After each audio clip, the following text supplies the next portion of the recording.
رسول الکریم اما بعد فاعوذ باللہ من الشیطان الرجیم بسم اللہ الرحمن الرحیم یا ایہا الذین آمنوا اتقوا اللہ وکونوا مع الصادقین صدق اللہ العظیم رب صلی وسلم دائما ابدا علی حبیبک خیر الخلق کلہم۔ حمد و صلات کے بعد انتہائی واجب الاحترام قابل قدر سامعین، حاضرین، ناظرین، آج کی اس خصوصی محفل کے اندر اور اس پروگرام کے اندر جو کہ اسلامی موضوعات پر منفرد پروگرام فہم شریعت جو کہ خصوصی ٹرانسمیشن بسلسلہ عرس حضرت حافظ الحدیث جنید زماں امام العصر جلال الملت والدین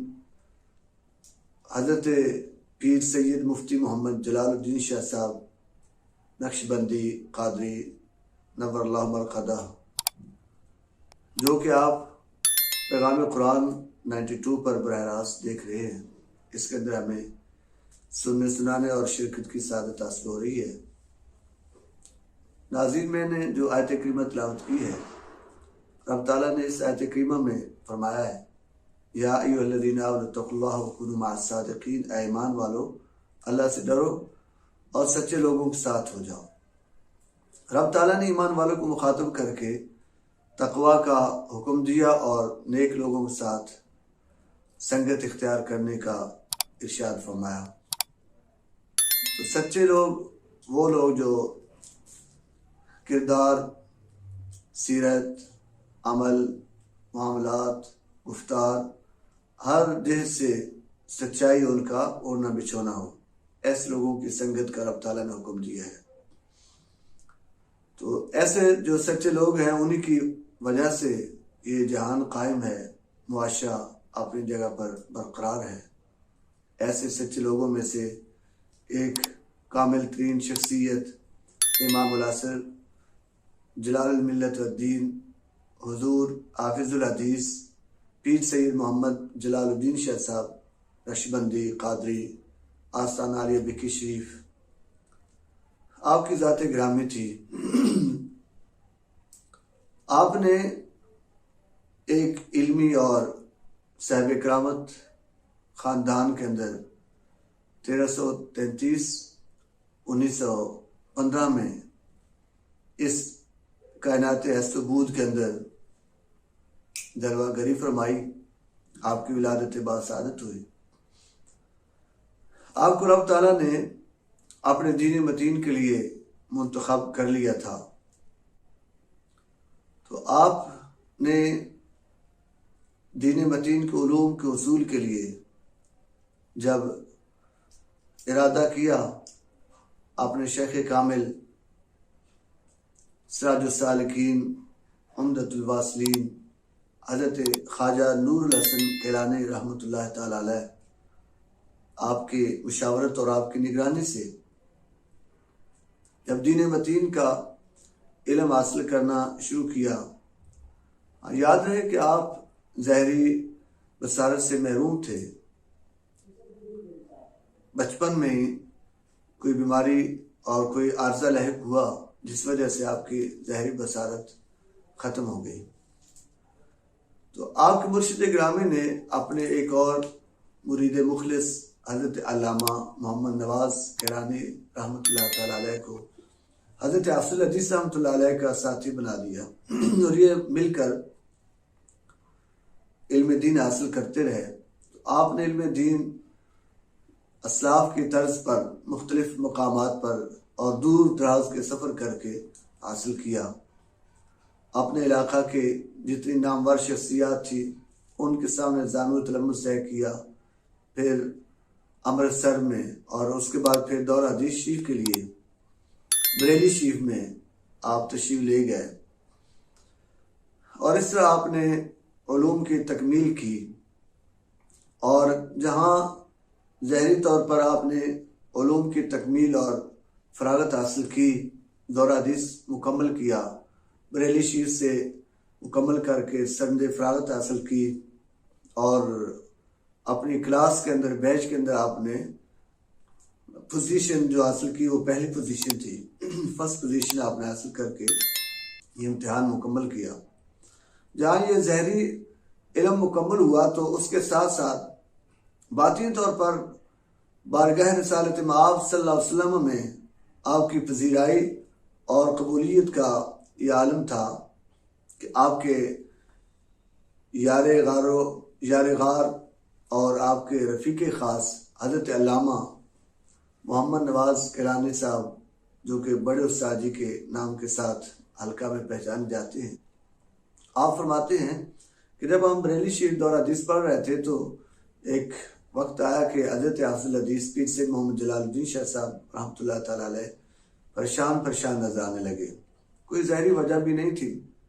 اور کہتے ہیں میں نے بھی نہیں پوچھا کہ کیا وجہ ہے۔ تو ایسے پریشان رہتے رہتے کچھ ایام گزرے تو بعد میں آپ ایک دن صبح سویرے بڑے خوش باش اشاش بشاش نظر آئے۔ میں نے پوچھا کہ آپ پہلے پریشان تھے، پریشانی کی کیا وجہ تھی؟ اب خوش باش ہیں، اب اس خوشی کی اور مسرت کی کیا وجہ ہے؟ تو آپ نے فرمایا کہ پریشان تو اس وجہ سے تھا کہ اتنا سفر کر کے ہم اتنا دور آئے اور حدیث پاک پڑھ رہے ہیں، تو میرے دل میں یہ بات تھی کہ کیا ہمارا یہ پڑھنا اپنے پیارے آقا نبی آخر الزماں جناب محمد مصطفیٰ صلی اللہ علیہ وسلم کی بارگاہ میں قبول ہے یا نہیں؟ اتنی محنت، اتنی کوشش، اتنی ہماری جو تگ و دو ہے، کیا اس کا بارگاہ رسالت مآب صلی اللہ علیہ وسلم میں اس کا کوئی خبر یا آپ کی بارگاہ میں اس کی کوئی قدر وقت اور منظوری ہے یا نہیں؟ تو آپ فرماتے ہیں اسی تصور اور اسی خیال سے میں پریشان تھا۔ تو آج آپ نے کرم فرمایا، خواب میں آپ نے اپنا دیدار کرا، تو آپ نے فرمایا کہ اے بیٹا جلال الدین، آپ کا پڑھنا اور آپ کے اساتذہ کا پڑھانا ہمیں قبول ہے، ہماری بارگاہ میں منظور ہے۔ تو اس وجہ سے فرماتے ہیں کہ میں خوش ہو گیا۔ تو یہ بارگاہ رسالت میں آپ کی قبولیت ہے۔ یہ تو پھر جب آپ نے دورہ حدیث مکمل کیا اور پھر جب آپ نے درس میں تشریف لائے، اور یہ بھی ذہن میں رکھیں کہ آپ نے اپنے گاؤں کے اندر اپنے تعلیمی مرحلے کے دوران ہی، یعنی ابھی آپ پڑھ رہے تھے تو اسی دوران آپ نے اپنا مدرسہ، اپنا جامعہ اپنے مرشد گرامی کے حکم پر اس کا آغاز کر دیا، اور وہاں اساتذہ آپ نے رکھے تھے اور وہاں تعلیم و تربیت کا سلسلہ جاری تھا، اور آپ بھی اپنی درسیات کچھ وہاں مکمل کر کے اور ایسے ہی دور دراز کے سفر کر کے مکمل کر کے بریلی شریف سے دورہ حدیث کر کے جب واپس تشریف لائے تو یہاں پھر ایسی برکت ہوئی، اور جو حضور کی بارگاہ میں آپ کے درس و تدریس کی قبولیت کہ آپ نے خود بشارت عطا فرمائی، اس کا اثر اس طرح ظاہر ہوا کہ جب آپ مسند تدریس پر فائز ہوئے، تشریف فرما ہوئے، تو پورے ملک سے ہر طرف سے طلباء امٹ کر آئے اور جمع غفیر لگ گیا، اور آپ کے حلقہ کے اندر اتنی رونق اور اس طرح کثرت تھی اور طلباء کی اتنی کشش تھی آپ کے درس کے اندر کہ حضرت محدث اعظم آپ کے استاد گرامی مفتی اعظم پاکستان، محدث اعظم پاکستان حضرت مولانا سردار احمد رحمۃ اللہ تعالیٰ علیہ آپ فرمایا کرتے تھے جو برکت، جو رونق حضرت شاہ صاحب رحمۃ اللہ علیہ کے درس میں حلقہ میں نظر آتی ہے، یہ کہیں اور دور دور تک نظر نہیں آتی۔ اور آپ نے جو کام کیا بڑی محنت اور کوشش اور لگن کے ساتھ کیا۔ دوران طالب علمی آپ کے اساتذہ دوسرے طلباء کو فرمایا کرتے تھے جس نے طالب علمی سیکھنی ہے وہ حضرت سید جلال الدین شاہ صاحب سے سیکھے، یعنی اس طرح اساتذہ کے احترام، کتب کے احترام، اور پھر جو ذرائع علم ہے ان کے احترام، اس کے ساتھ ساتھ پھر محنت، کوشش اور پوری جہد اور پوری محنت کے ساتھ آپ نے علم حاصل کیا، اور جب مسند تدریس سے فائز ہوئے تو پھر آپ کے حلقہ درس کے اندر رونق لگ گئی، اور جو رونق آپ کے درس میں تھی وہ کہیں اور نظر نہیں آتی تھی۔ اب ایک وقت مفتی بھی تھے، مدرس بھی تھے، مناظر بھی تھے اور محدث بھی تھے، اور ظاہری بصارت نہ ہونے کے باوجود آپ تمام فنی کتب، منطق، فلسفہ، حدیث اور دیگر علوم کی جو کتب ہیں وہ آپ خود پڑھاتے تھے۔ اور فقہ کی کتب کا تو یہ عالم کہ جب آپ فتویٰ لکھواتے تو آپ فتویٰ کی کتب کا صفحہ نمبر یعنی جلد نمبر صفحہ 70 تک آپ بیان فرما دیتے کہ جو لکھنے والا ہوتا آپ اسے بتاتے فلاں کتاب کی فلاں جلد اس کا فلاں صفحہ نکالے اور فلاں صفحہ کی اتنی سطر اوپر سے چھوڑ کر نیچے یا نیچے سے چھوڑ کر اوپر، اس قدر آپ کو کتب جو تھی وہ یاد تھی اور اس طرح آپ فتویٰ لکھاتے تھے۔ یہ سلسلہ آپ کا نصف صدی تک جاری رہا کہ آپ درس حدیث کے لیے پٹی پہ طلباء کو درس دے رہے ہیں اور ادھر فتویٰ لینے والے جو احباب ہیں ان کے لیے فتویٰ دے کر ان کی پریشانی اور ان کی ضرورت کو پورا کر رہے ہیں، اور اس کے ساتھ ساتھ آپ کو حکم کے طور پر پورے علاقہ کے جو معاملات، لوگوں کے اپنے ذاتی گھریلو معاملات، جھگڑے ایسے ان کے معاملات ہوتے تو آپ اس کے اندر آپ کو ثالث مان کر حکم مان کر آپ کے پاس آتے تو آپ ان کے ایسے جھگڑوں کا معاملات کے فیصلہ بھی فرماتے ہیں۔ آپ کی اس فیصلہ کنی کا یہ اثر اور یہ تاثیر تھی کہ آپ کی بارگاہ میں جو آتے جو فیصلہ آپ کرتے تو ایسا کمال کا فیصلہ شریعت کی روشنی میں، شریعت کے اصولوں کے مطابق کہ دونوں فریق وہاں خوش ہو کر اٹھتے، جس کے خلاف فیصلہ کیا جاتا وہ بھی راضی اور خوش ہوتا اور جس کے حق میں فیصلہ ہوتا وہ بھی خوش ہوتا۔ یہ آپ کے حکم، آپ کے فیصلہ کی اور آپ کے اس طرح کے قضاء کا اعجاز تھا، قضاء کی کرامت تھی اور اس طرح اس کی تاثیر تھی کہ کوئی بھی فریق وہاں سے پریشان ہو کر اور غضبناک ہو کر نہیں جاتی تھی۔ تو حضرت حافظ الحدیث رحمۃ اللہ علیہ نے یہ معاملہ نصف صدی تک نبھایا، چلتا رہا۔ آپ نے حلقہ درس کے اندر اور تعلیم و تربیت کر کے قوم کو ایک پوری کھیپ تیار کر کے دی، مناظرین کی صورت میں، محدثین کی صورت میں، مدرسین کی صورت میں، مصنفین، محققین، ہر جہت میں آپ کے طلباء آپ نظر آتے ہیں، آپ کے طلباء کام کرتے رہے، اور آپ کی جو قرآن و سنت کی تبلیغ کی ایک تحریک تھی، اس تحریک کا اثر آج پورے ملک میں اور بیرون ملک اور دنیا کا کوئی حصہ ایسا نہیں ہے کہ جہاں بالواسطہ یا بلا واسطہ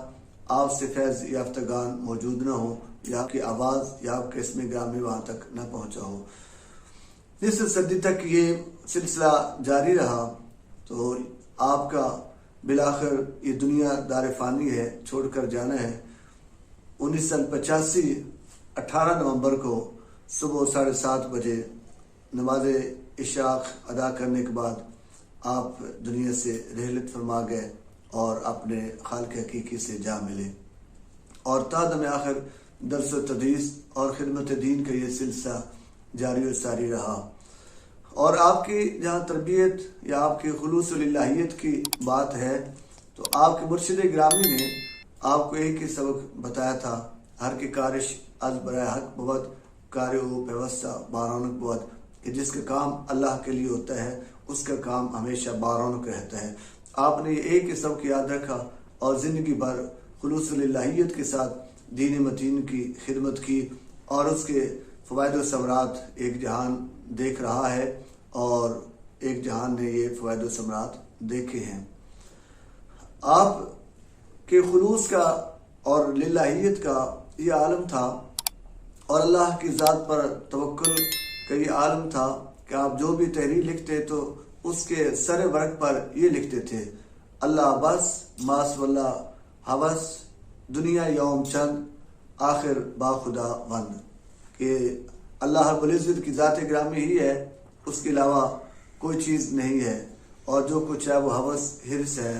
اور یہ دنیا چند ایام ہے، اس کے بعد بالآخر اللہ کی بارگاہ میں حاضر ہونا۔ یہ جو بھی تحریر فرماتے اس کے سر ورق پر یہ عبارت آپ ضرور لکھا کرتے، اس سے آپ کا دنیا سے بے رغبتی اور اللہ کے ساتھ تعلق جو ہے وہ واضح ہوتا ہے۔ اور آپ نے مریدین تلامذہ کے اندر بھی آپ نے خلوص الہیت ہی بھرا اور یہی جذبات ان کے اندر پیدا کیے۔ حضرت حافظ الحدیث رحمۃ اللہ تعالیٰ علیہ اپنے مریدین اور تلامذہ اور متعلقین کو یہ فرمایا کرتے تھے کہ خالق اور مخلوق دونوں کے ساتھ اپنا معاملہ درست رکھیں۔ یہ معاشرے کے اندر دیکھا جائے تو ایسا ہوتا ہے کہ کئی عبادت کی طرف لگ گئے تو حقوق العباد جو ہے وہ بھول گئے، دنیا داری میں لگے، تعلق داری رشتہ داریوں میں لگے تو حقوق اللہ بھول گئے۔ لیکن جو دین متین کے ایک حسین امتزاج اور ایک حقیقی روح ہے، حقوق اللہ اور حقوق العباد دونوں کا خیال رکھا جاتا ہے، آپ یہ تلقین فرماتے تھے کہ اپنا معاملہ اللہ خالق کے ساتھ اور اللہ کے مخلوق کے ساتھ، خالق و مخلوق دونوں کے ساتھ اپنا معاملہ جو ہے وہ درست رکھیں۔ اس طرح آپ یہ تلقین فرمایا کرتے تھے۔ حضرت حافظ الحدیث رحمۃ اللہ تعالیٰ علیہ کہ جتنے تلامذہ ہیں باشرہ اور اس کے ساتھ ساتھ جو ان کے اندر خلوص للہیت ہے، یہ آپ کی تربیت کا اثر، اور آپ نے زندگی بھر سنت کی پیروی کی اور سنت کی اشاعت کی اور عملی طور پر اس کا ثبوت دیا۔ یہ بات روز روشنی کی طرح واضح ہے کہ آپ زندگی میں جو ایسے لوگ کے سنت کے خلاف کام کرنے، خلاف شرع کام کرتے تھے، ان کی تربیت اور تلقین آپ بڑے پیارے انداز میں فرماتے کہ ان کے دل کے اندر جو ہے وہ شوق پیدا ہوتا اور انہیں احساس ہوتا کہ ہم اپنے پیارے آقا صلی اللہ علیہ وسلم کی سنت اور بتائے ہوئے راستے سے دور ہیں۔ ایسے پیارے انداز سے انہیں تلقین کرتے، انہیں بلاتے اور انہیں سنت کا پابند بنا دیتے۔ تو حضرت حافظ الحدیث رحمۃ اللہ تعالیٰ علیہ آپ کے وصال باکمال کے بعد آپ کے بڑے صاحبزادہ قیوم زماں حضرت پیر سید محمد مظہر قیوم شاہ صاحب، حضرت ثانی صاحب رحمۃ اللہ تعالیٰ علیہ، آپ نے آپ کی تمام تر ذمہ داریاں جو تھیں ان کا بوجھ اٹھایا اور پیار محبت کے ساتھ اور خلوص کے ساتھ دین متین کی خدمت اور جو وابستگان ہیں ان کی دستگیری فرمائی اور ان کو جو ہے وہ ان کی ہر پریشانی اور ہر مشکل اور خوشی میں، ہر غمی اور خوشی کے اندر شریک ہوئے، اور اس طرح آپ کی جتنی امانتیں اور آپ کی جتنے پروگرام تھے آپ نے ان کو آگے بڑھایا، اور الحمدللہ اب آپ کے حفیظ حضرت حافظ الحدیث، جانشین حضرت حافظ الحدیث، جگر گوشہ قیوم زماں، استاد العلماء، سلطان المدرسین حضرت علامہ مفتی پیر سید محمد نوید الحسن شاہ صاحب مشہدی، سجادہ نشین آستانہ عالیہ بکی شیف، وہ آپ کی ان ثقافتوں اور ان تمام تر جو امانتیں ہیں ان کو لوگوں میں تقسیم فرما رہے ہیں۔ آپ کے نظریات، افکار اور آپ کے جتنے جو جاری کردہ پروگرام تھے وہ سارے پروگرام آپ آسن طریقے سے چلا رہے ہیں۔ جلالیہ جماعت جلالیہ پاکستان ہو، جلالیہ ویلفیئر آرگنائزیشن ہو، جلالیہ پبلیکیشن ہو، جلالیہ حافظ الحدیث لائبریریز ہو، فری ایمبولینس ہو، جتنے بھی سماجی پروگرام ہیں وہ بھی چلا رہے ہیں۔ اس کے ساتھ ساتھ آپ کا جو تعلیمی مشن تھا وہ بھی چلا رہے ہیں۔ ہم آپ کو درس پر، پھٹی پر اور تدریس کی مسند پر درس دیتے بھی دیکھتے ہیں۔ آپ کے وصال کے بعد آپ کے بڑے صاحبزادہ حضرت قیوم زماں، استاد العلماء الحاج پیر سید محمد مظہر قیوم شاہ صاحب نور اللہ مرقدہ، آپ نے آپ کے مشن کو جاری رکھا، آپ نے تمام جہتوں پر کام کیا اور ارادت مندوں کو بڑی محبت اور پیار کے ساتھ لے کر چلے۔ حلقہ کے اندر بہت وسعت ہوئی اور آپ کی اپنی شخصیت اتنی پرکشش تھی، جو آپ کی محفل مجلس میں ایک دفعہ بیٹھا وہ زندگی بھر یاد ہی کرتا رہا، آپ کی ادائیں یاد کر کے محظوظ ہوتا رہا، اور اس کا دل یہی کرتا کہ پھر کبھی آپ کے پاس بیٹھنے کا موقع ملے اور آپ کی صحبت سے فیضیاب ہو۔ تو آپ کی اتنی پرکشش شخصیت تھی۔ آپ کے وصال کے بعد موجودہ سجادہ نشین جانشین حضرت حافظ الحدیث جگر گوشہ قیوم زمان استاد العلماء سلطان المدرسین ممتاز ماہر تعلیم حضرت الحاج پیر سید محمد نوید الحسن شاہ صاحب مشہدی دامت برکاتہ العالیہ، آپ پوری دیانتداری کے ساتھ اور پوری محنت کے ساتھ حضور حافظ الحدیث رحمۃ اللہ علیہ کے افکار و نظریات آگے پہنچا رہے ہیں، ترویج و ارشاد کر رہے ہیں، اور آپ کی جو ثقافتیں تھیں ان کو بانٹ رہے ہیں، اور اس طرح یہ نہ صرف آپ کا مشن جاری و ساری ہے بلکہ جانشین حضرت حافظ الحدیث دامت برکاتہ العالیہ نے، قبلہ مرشد گرامی نے اس کو مزید اس کے اندر وسعت پیدا کی ہے، آپ کے مشن کو مزید مربوط اور منظم کیا ہے، آپ کے ارادت مندوں کو جماعت جلالیہ کی لڑی کے اندر پرویا، اور جو آپ کے سماجی کام تھے جلالیہ ویلفیئر آرگنائزیشن کے ساتھ ان کو اکٹھا کیا، اور آپ کے افکار و نظریات کو تباہ کر کے آگے عوام تک اور لوگوں تک پہنچانے کے لیے جلالیہ پبلیکیشن کا آغاز اور قیام فرمایا۔ اسی طرح بیماروں اور پریشان حالوں کے لیے جلالیہ ایمبولینس کا آغاز کیا، حافظ الحدیث لائبریریوں کا آپ نے آغاز کیا، اس طرح مختلف جلالیہ سسٹم آف مدارس، جلالیہ سسٹم آف سکولز، یہ سارے تعلیمی پروگرام، سماجی پروگرام یہ آپ نے شروع کر کے آپ کے مشن کو منظم کیا، اور اس کے ساتھ ساتھ آپ مسند تدریس پر بیٹھ کر آپ کے جو علوم و معارف کی ثقافتیں تھی وہ بانٹتے ہیں، قال اللہ قال رسول اللہ کا درس دیتے ہیں، اور اس کے ساتھ پھر حلقہ میں عوام الناس کے اندر وعظ و تبلیغ اور اس طرح دین اسلام کی خدمت کرتے ہیں، اور اسی طرح وعظ و نصیحت کے ساتھ ساتھ ارشاد اور تلقین اور ارادت کا معاملہ جہاں آپ سے وابستگان کثیر تعداد میں جو لوگ ہیں ان کی رہنمائی فرماتے ہیں، تربیت فرماتے ہیں۔ تو حضرت حافظ الحدیث رحمۃ اللہ علیہ کا مشن آج بھی الحمدللہ تمام تر خوبیوں کے ساتھ اور پورے نظم و ضبط کے ساتھ وہ جاری و ساری ہے۔ حضرت حافظ الحدیث رحمۃ اللہ علیہ کے اس مشن کے ساتھ جو احباب درگاہ مقدسہ کے ساتھ جو وابستگان آپ کے مشن کے ساتھ چل رہے ہیں، قبلہ سجادہ نشین دامت برکاتہ العالیہ ان کی رہنمائی اور سرپرستی فرما رہے ہیں۔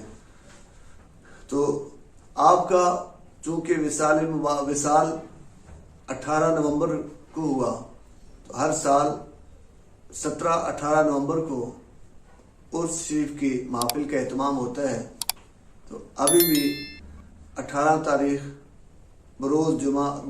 جمعرات آپ کے عرس شریف کی آخری اور خصوصی اور اختتامی جو محفل ہے، جو نشست ہے، وہ ہو رہی ہے۔ اس کے اندر پورے ملک سے عقیدت مند اور ارادت مند آتے ہیں، اور ایک عظیم اجتماع ہوتا ہے جس کا روح پرور ماحول ہوتا ہے۔ تمام احباب کو دعوت دی جاتی ہے اس روحانی اور علمی نشست کے اندر، روح پرور ماحول کے اندر ضرور شرکت فرمائیں۔ اللہ رب العزت ہمیں زندگی بھر اپنے ان پیارے بندوں کے نقش قدم پہ چلنے کی توفیق عطا فرمائے، اور اپنے دین متین کی